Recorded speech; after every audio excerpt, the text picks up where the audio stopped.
একজন মানুষ 100 খুন করেছেন, 100 খুন করার পর তার মনে আল্লাহর ভয় পয়দা হয়ে তিনি তওবা করার জন্য একটা ওলির দরবারে যাচ্ছেন। এখন রাস্তার মাঝখানে হোঁচট খেয়ে পড়ে মারা গেছে।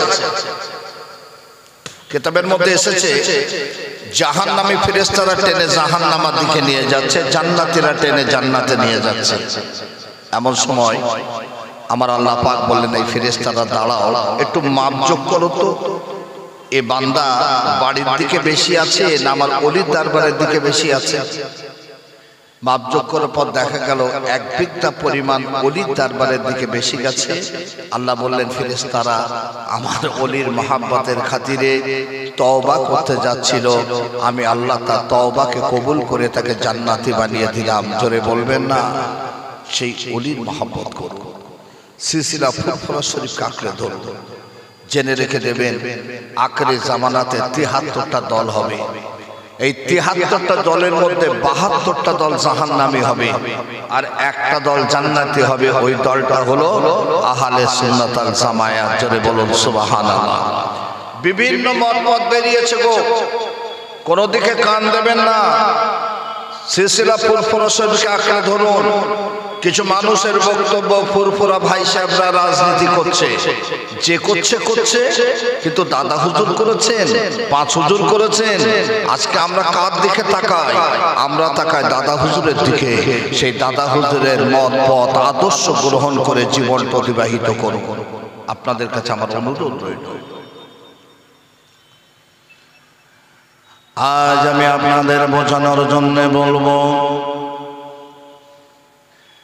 বিসমিল্লাহির রহমানির রহিম, উদউনি আস্তাজিব লাকুম। আমার আল্লাহ বললেন, বান্দারে আমার কাছে চা, আমি আল্লাহ তোদের সব দেব। একবার জোরে বলুন সুবহানাল্লাহ। কার কাছে চাইতে বললেন? কার কাছে চাইতে বললাম? আল্লাহর কাছে। চাচ্ছেন কার কাছে? হ্যাঁ, কার কাছে চান? আজ আমি আপনাদের বোঝানোর জন্য বলবো, একমাত্র পৃথিবীর জমিনে আমার আল্লাহ একজন নবীকে খলিল বলেছিলেন। এই নবীর নাম কি? কোন নবী? ইব্রাহিম খলিলুল্লাহ। 2 জন ফেরেশতা আল্লাহর দরবারে চলে গেলেন, আল্লাহকে ডাক দিয়ে বললেন, আল্লাহ দুনিয়ার জমিনে ইব্রাহিমকে কেন খলিল বলে আখ্যায়িত করলে? আমার আল্লাহ বলেন, ফেরেশতারা এই প্রশ্নের জবাব আমি দেব না। আমার ইব্রাহিমের দরবারে গেলে এই প্রশ্নের জবাব তোমরা পেয়ে যাবে। জোরে বলেন না। 2 জন ফেরেশতা মানুষের রূপদান করে নবী ইব্রাহিম খলিলুল্লাহর দরবারে এসেছেন। এসে দেখছেন আল্লাহ নবী ইব্রাহিম খলিলুল্লাহ ইবাদতে রত আছেন, ইবাদত করছেন। কিন্তু কেন খলিল বললেন, পরীক্ষাটা কিভাবে নেবে? 2 জন ফেরেশতা কুস্তি শুরু করে দিয়েছেন, একজন অপরজনকে চেপে ধরছেন। হঠাৎ করে এক ফেরেশতার জবান থেকে বেরিয়ে গেছে আল্লাহু আকবার। জোরে বলুন না সুবহানাল্লাহ। ইব্রাহিম খলিলুল্লাহ ঘর থেকে বেরিয়ে এলেন। কি বাবা বন্ধুকেরা, এত সুন্দর করে আল্লাহু আকবার ধ্বনি বলছো বাবা, আমাকে একটা বার কি তুমি শোনাবে? ওই সময় একজন ফেরেশতা বললেন, নবী, ও নবী ইব্রাহিম খলিলুল্লাহ, আমি আপনাকে শোনাবো, কিন্তু বিনিময় কি দেবেন? একটা শোনাতে পারি, কি দেবেন? আল্লাহ নবী ইব্রাহিম খলিলুল্লাহ ডাক দিয়ে বললেন, আয় আল্লাহ ফেরেশতারা, আর একটা বার যদি আমাকে আল্লাহু আকবার ধ্বনিটা শোনান, আমি নবী ইব্রাহিম খলিলুল্লাহ আমার तमाम সম্পদের অর্ধেক আপনাদের 2 জনকে দান করে দেব। জোরে বলুন সুবহানাল্লাহ। সুন্দর করে শুনিয়ে দিয়েছেন। আল্লাহু আকবার। জোরে বলুন না সুবহানাল্লাহ। ইব্রাহিম খলিলুল্লাহর বুকটা ভরে গেল।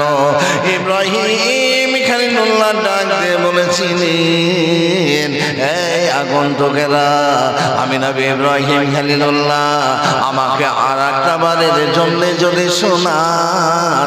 বললেন, নিশ্চয়ই শোনাবো, কি দেবেন বলেন।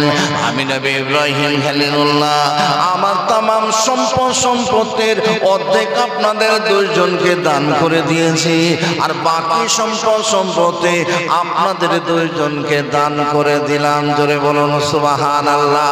সুন্দর করে শুনিয়ে দিলেন আল্লাহু আকবার। না না না, ইব্রাহিম খলিলুল্লাহ আবারও ডাক দিয়ে বললেন, এই আগন্তুকেরা, আমাকে আর একটা বার শোনাবেন। ওই সময় আল্লাহর ফেরেশতারা বলেছিলেন, ও নবী ইব্রাহিম খলিলুল্লাহ, আপনাকে আমরা দুইবার শুনিয়েছি, সম্পদের অর্ধেক অর্ধেক করে দান করে দিয়েছেন, আর একটা বার যদি শোনাই, এবার কি দেবেন? আল্লাহ নবী ডাক দিয়ে বললেন, এই আল্লাহর ফেরেশতারা, আমি নবী ইব্রাহিম খলিলুল্লাহ আমাকে যদি আর একটা বার শোনান, আমি নবী ইব্রাহিম খলিলুল্লাহ তামাম জিন্দেগি আপনাদের দুইজনের গোলাম বেনে যাব। আল্লাহর ফেরেশতারা সুন্দর করে শুনিয়ে দিলেন আল্লাহু আকবার। ইব্রাহিম খলিলুল্লাহর বুকটা ভরে গেল। ওই সময় দুইজন আল্লাহর ফেরেশতারা ডাক দিয়ে বললেন, ও নবী ইব্রাহিম খলিলুল্লাহ, আমরা দুনিয়ার কোন ইনসান নয়, আমরা হলাম আল্লাহর মালাইকা। আল্লাহকে প্রশ্ন করেছিলাম, আল্লাহ, আমরা দিবারাত ইবাদত করি, আমাদের মাঝে কাউকে তুমি খলিল বলো নাই, দুনিয়ার জমিনে ইব্রাহিমকে কেন তুমি খলিল বলেছো? আল্লাহ বলেছিলেন, প্রশ্নের জবাব দেব না, আমার ইব্রাহিমের দরবারে চলে যাও। ও নবী ইব্রাহিম খলিলুল্লাহ আল্লাহু আকবার ধ্বনি শোনার জন্য তামাম সম্পত্তি আপনাদের দুইজনকে দান করে দিলেন, এবং তামাম জিন্দেগি আমাদের দুইজনের গোলাম বেনে গেলেন। ও নবী ইব্রাহিম খলিলুল্লাহ, আমরা পরাজয় বরণ করে নিলাম, আমরা আল্লাহর দরবারে চলে যাচ্ছি। যারে বলুন সুবহানাল্লাহ। ইব্রাহিম খলিলুল্লাহর দরবার থেকে ওই দুইজন ফেরেশতা আল্লাহর দরবারে যে দাঁড়িয়ে গেলেন, রব্বুল আলামিন, আল্লাহ তোমার সিদ্ধান্ত সঠিক, আমরা পরাজয় বরণ করে নিলাম। তোমার নবী ইব্রাহিম খলিলুল্লাহ আল্লাহু আকবার ধ্বনি শোনার জন্য সম্পত্তিগুলো আমাদের দুইজনকে দান করে দিল, এবং তামাম জিন্দেগি আমাদের দুইজনের গোলাম বেনে গেল।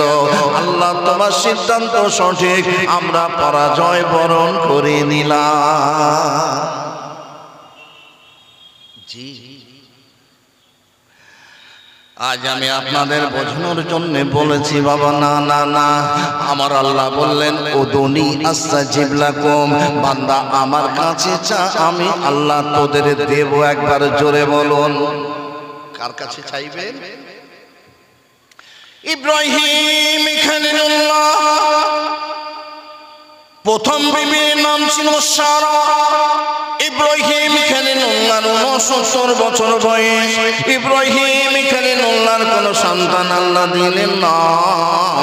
ওই সময় বিবিকে ডাক দিয়ে বললেন, বিবি সারা, দ্বীনকে প্রতিষ্ঠিত করার জন্য, ইসলামের পতাকা উদ্দিন করার জন্য জমিনে আমি কাউকে দেখি না, আল্লাহ তোমার গর্ভে সন্তান দিল না, তুমি যদি একবার আমাকে বলো, আমি দ্বিতীয়বার বিবাহ করতে চাই।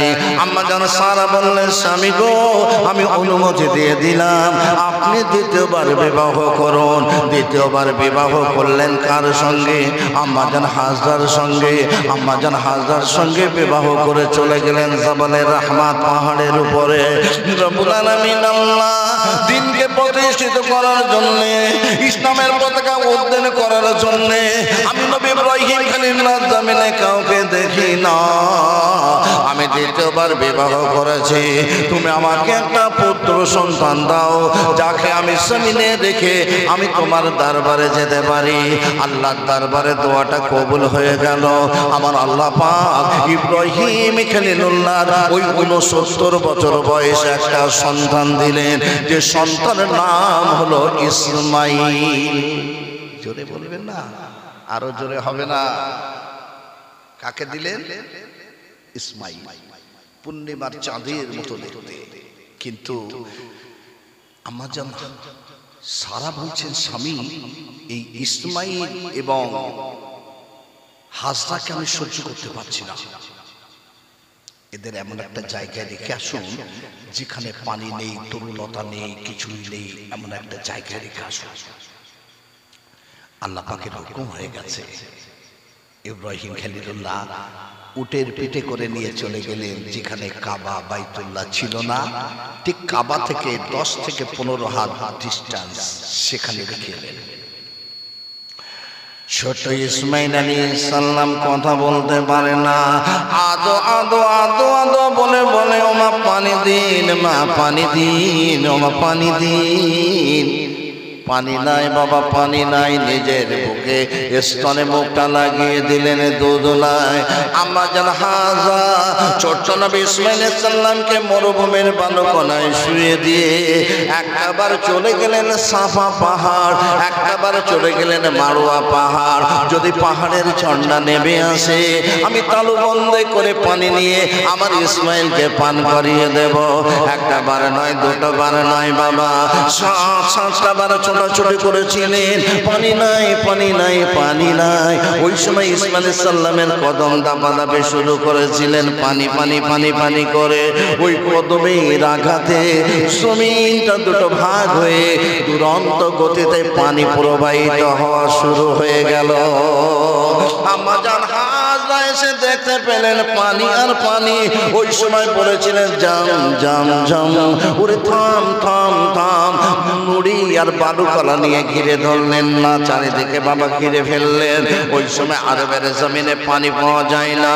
আম্মা জান হাজরা পানি বিক্রয় করা শুরু করে দিলেন, আর ওই অর্থ দিয়ে খাদ্য ক্রয় করা শুরু করে দিলেন। হঠাৎ করে আল্লাহর নবী ইব্রাহিম খলিলুল্লাহ রাতের বেলাতে ঘুমিয়ে আছেন। ওই সময় স্বপ্ন দেখছেন, বন্ধু বন্ধু কুরবানি করুন, ও বন্ধু কুরবানি করুন। সকাল হয়ে গেল, 100 উট কুরবানি করে দিলেন। দ্বিতীয় রাতে স্বপ্ন দেখছে, বন্ধু কুরবানি করুন। নানা সকাল হয়ে গেল, 100 দুম্বা কুরবানি করে দিলেন। তৃতীয় রাতে স্বপ্ন দেখছে, বন্ধু না না না, বন্ধু বন্ধু বন্ধু তোমার প্রিয় জিনিসকে তুমি কুরবানি করো। আল্লাহ নবী ইব্রাহিম খলিলুল্লাহ আর বুঝতে অসুবিধা হলো না। পৃথিবীর জমিনে আমার প্রিয় জিনিস হলো আমার ইসমাইল, আমার ইসমাইলকে কুরবানির নির্দেশ এসেছে। ওই সময় সকাল হয়ে গেল। আম্মা জান সারাকে ডেকে বললেন, বেবি সারা এমন একটা খোয়াব দেখেছি, এমন একটা স্বপ্ন দেখেছি, ইসমাইলের কুরবানির নির্দেশ এসেছে। বিবি বলছে, স্বামী দেরি করবেন না, আল্লাহর হুকুম যখন হচ্ছে আপনি দেরি করবেন না, চলে যান, এখনই কুরবানি করে দিয়ে আসুন। আল্লাহর নবী ইব্রাহিম খলিলুল্লাহ উটের পিঠে করে চলে গেলেন। কাবা বাইতুল্লাহ ছিল না বাবা, ওই কাবা শরীফ যেখানে ওই স্থানে দাঁড়িয়ে গেলেন। কিতাবের মধ্যে এসেছে, ডাক দিলেন, আমার বেবে হাজরা ইসমাইলকে সুন্দর করে গোসল দিয়ে দাও, নূতন বস্ত্র তাকে পরিধান করিয়ে দাও, আদর করে আমার কোলে উঠিয়ে দাও। ওই সময় ছোট ইসমাইল আলাইহিস সালাম ডাক দেয়, মা মা কি এসেছে? মা তোমার আব্বা জান এসেছে। ছোট ইসমাইল আলাইহিস সালাম ছুটে চলে গেলেন আব্বা জানের কাছে। আব্বা জান, আব্বা জান, আব্বা জান, মায়ের কাছে আপনার কথা বলি।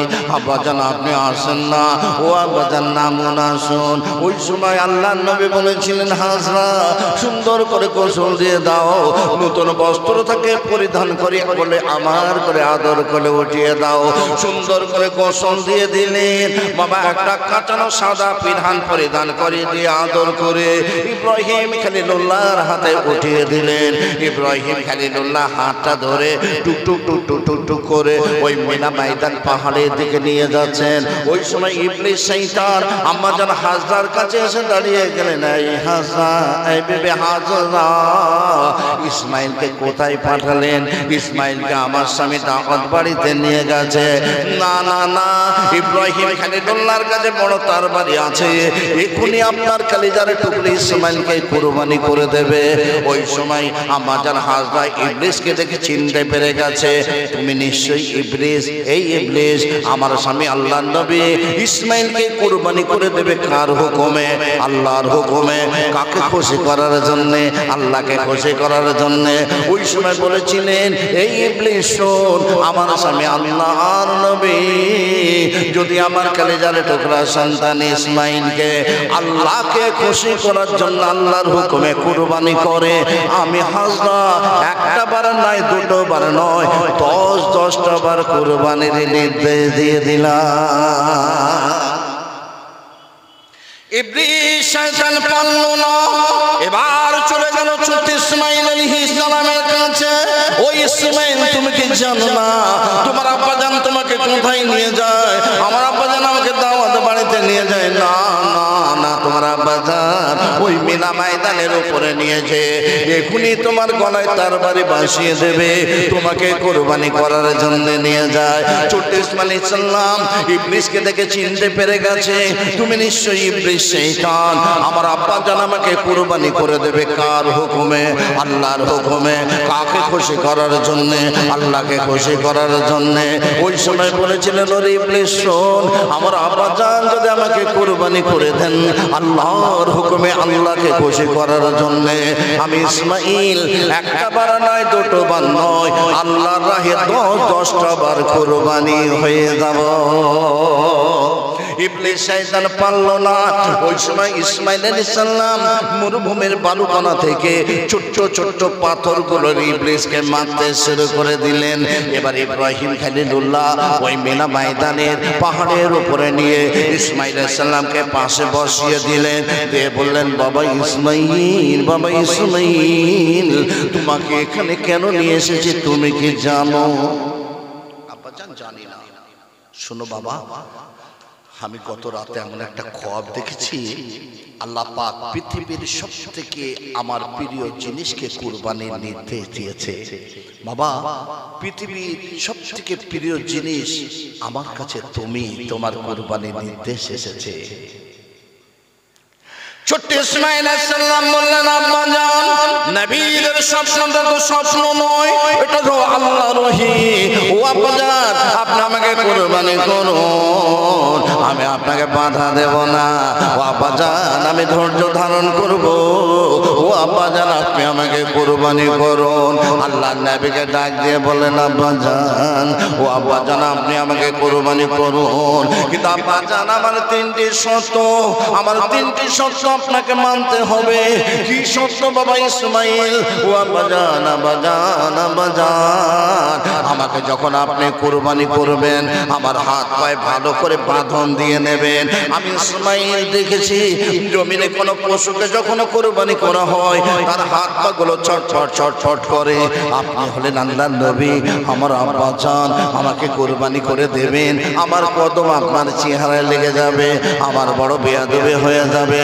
ও আব্বাজান, আপনি যখন আমাকে কুরবানি করবেন আমার হাত পায়ে ভালো করে বাঁধন দিয়ে নেবেন। আমার আব্বাজান, 2 নম্বর শর্ত হলো, আপনি যখন আমাকে শয়ন করে দিয়ে গলায় তার বাড়িটা ধারণ করবেন, আমার মুখের দিকে তাকিয়ে আপনার তার বাড়িটা যদি থেমে যায় আমার আল্লাহ নারাজ হয়ে যাবে, আপনার কুরবানি কবুল করবে না। ও আব্বাজান, আমার 2 নম্বর শর্ত হলো, আমাকে কুরবানি করার আগে আপনার চোখের উপর একটা কালো ফেটে বেঁধে নেবেন। 3 নম্বর হলো, ও আব্বাজান, আমার আম্মাজান আমাকে একটা সাদা পিরহান পরিধান করিয়ে দিয়েছে, আমার যখন কুরবানি হয়ে যাবে আমার চেহারা থেকে রক্তগুলো জোরে জোরে জোরে জোরে আমার সাদা পিরহানটা লালে লাল হয়ে যাবে, আমার চেহারাটা ধীরে ধীরে নীরব নিথর হয়ে যাবে। ও আব্বাজান, আমার চেহারা থেকে রক্ত মাখা পিরহানখানা খুলে নিয়ে আমার আম্মাজানের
লেগে গেল, পাথর কেটে টুকরা হয়ে গেল, ইসমাইলের লোম লাগে না।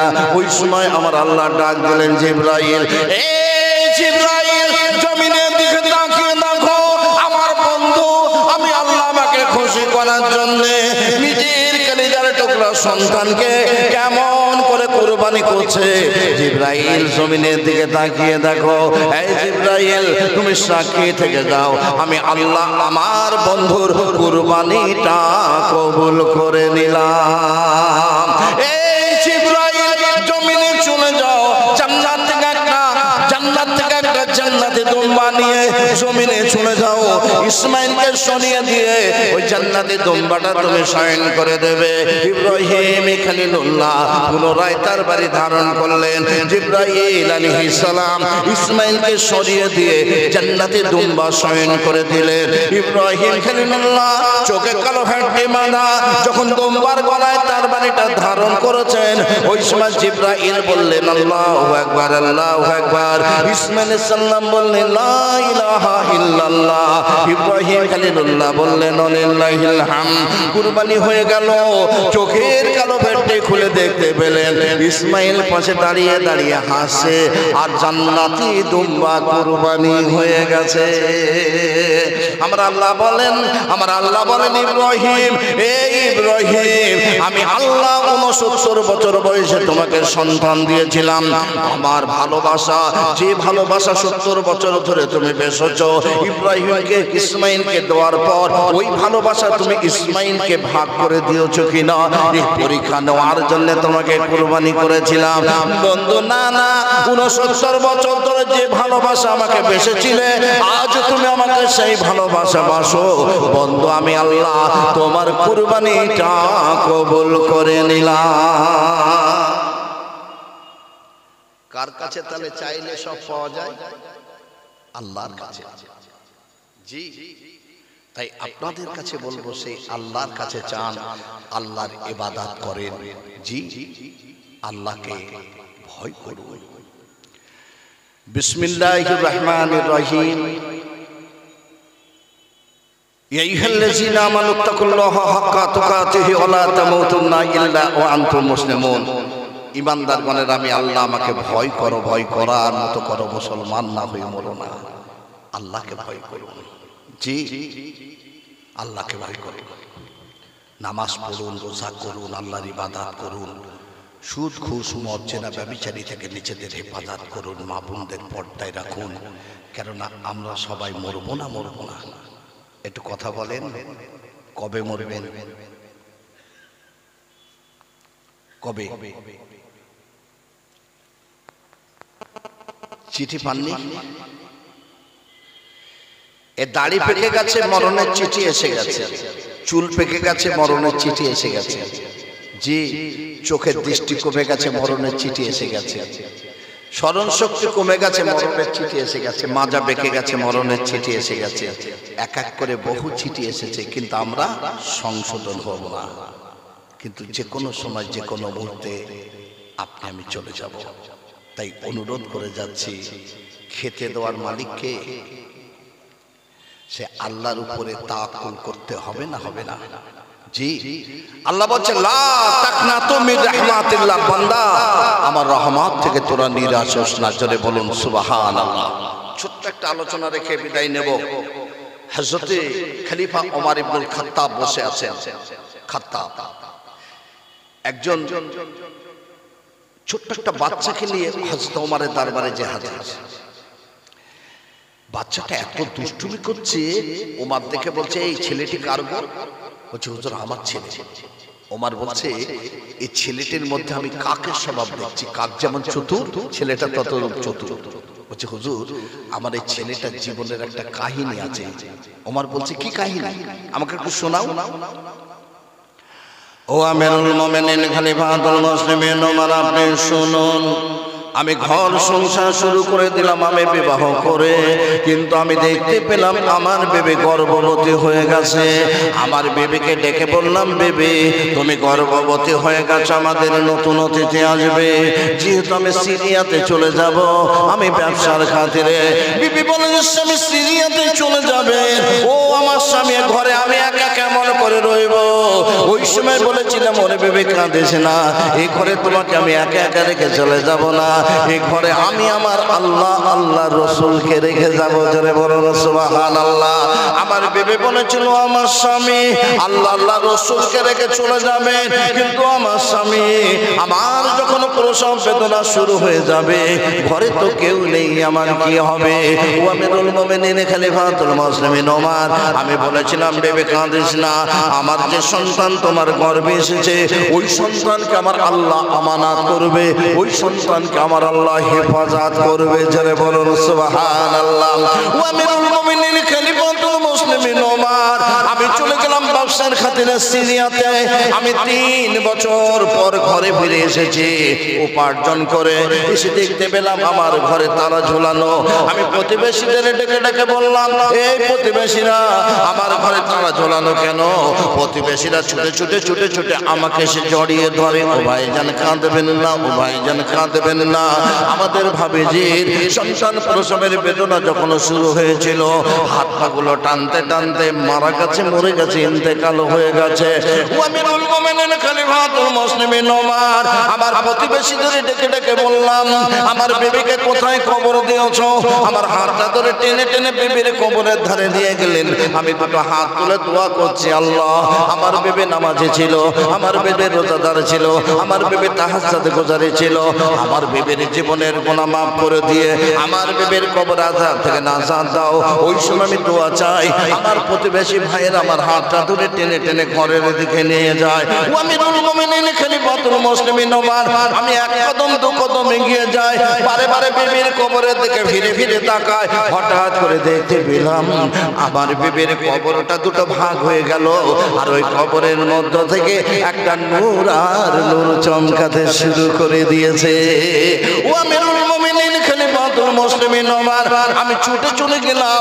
আমি কবরের ধারে যে উকি দিয়ে দেখতে পেলাম আমার বেবির কাপড়ে একটা দাগও লাগে নাই। ওই সময় একটা আওয়াজ ভেসে এলো, ওরে বান্দারে, ওরে বান্দারে, তুই যেদিন ব্যবসার খাতিরে সিরিয়াতে চলে যাবে, তোর জবান থেকে একটা কথা বাহির হয়েছিল, ওরে বেবি কাঁদিস না, আমার যে সন্তান তোমার গর্ভে আছে ওই সন্তানকে আমার আল্লাহ আমানত করবে, হেফাজত করবে।